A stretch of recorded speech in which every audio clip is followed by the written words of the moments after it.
So this is the final step. Like I mentioned earlier, it is important that we take a local backup of the database before rolling the system over, just in case we need to restore it to that rollover.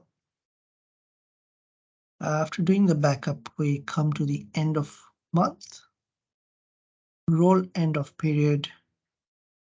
We're gonna tick the rolling of the debtors, creditors, stock, GL, and end of financial year. There is a tick here for business analytics.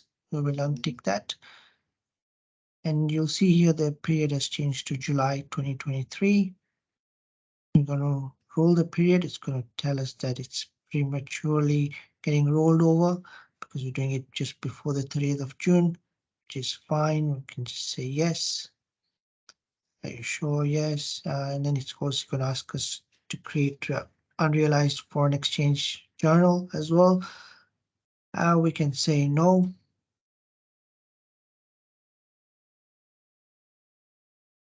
And it's going to do the rollover.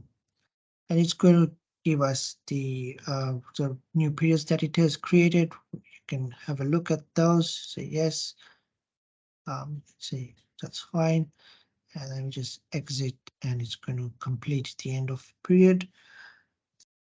So that completes our end of year financial year procedure. It's fairly quick and straightforward. Now we can continue working in the new financial year. Thank you very much.